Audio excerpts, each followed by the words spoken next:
Now this is one of those lessons where you may actually have to write down the steps, because if you mess one little thing up, it just doesn't work.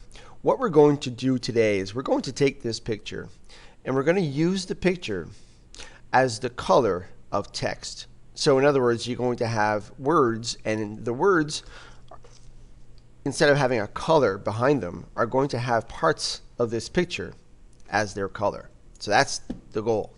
So we've picked a picture that we like.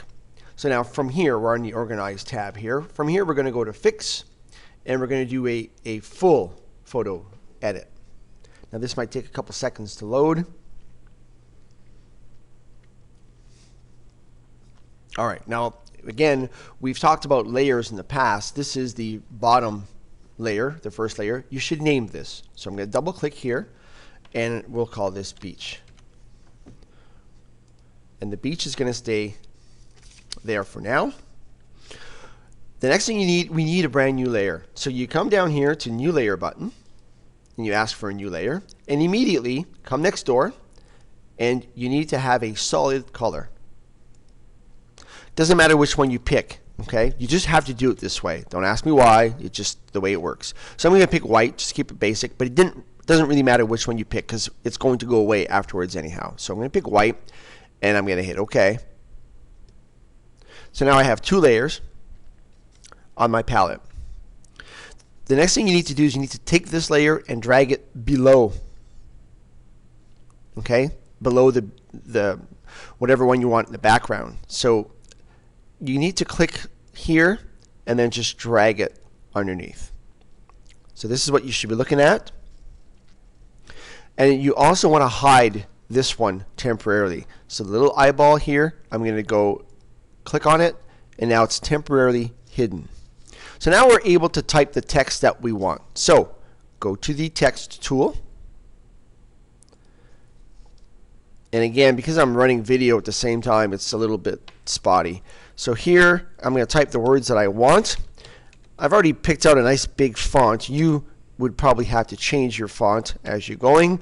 But the bigger and thicker and wider your letters, the better this is going to look. Because again, I want the background to show up in my letters. So the bigger and wider the letters, the better. So now that I've selected, now that I've done that, I can make this bigger, of course. I'm going to just use my pick tool here, and I'm going to make this. I accidentally moved it. I'm actually trying to size it.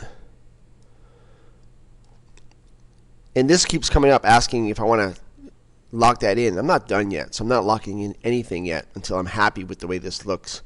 I want it. Oh, I didn't want to rotate.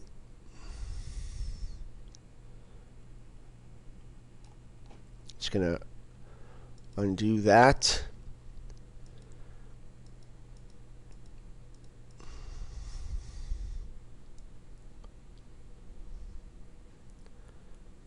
Okay. Just really hard to run this while my video is running. All right. You know what? It's a little crooked, but for the sake of brevity, I'm just going to say fine. Leave it like that. All right. So I have my text here. What I'm going to want to do is I want to see where this text is lining up in this picture. Okay? I want it at a certain spot. So what you can do is turn your picture back on temporarily. And I see the grid lines here.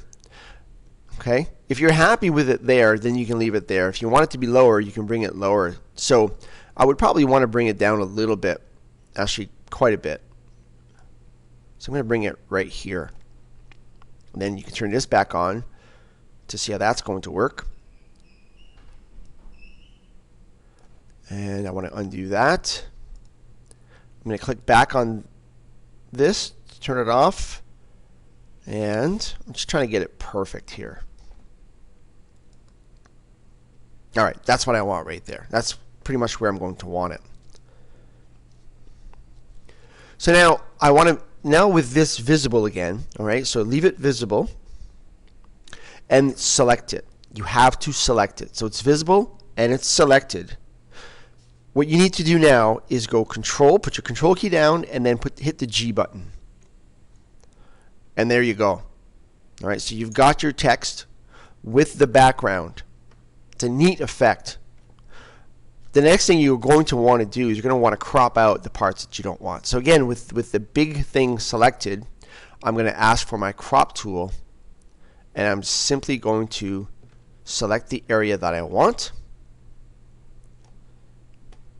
and lock it in. And the only thing left for you to do is to save that as a picture file and then use that picture anywhere you'd like.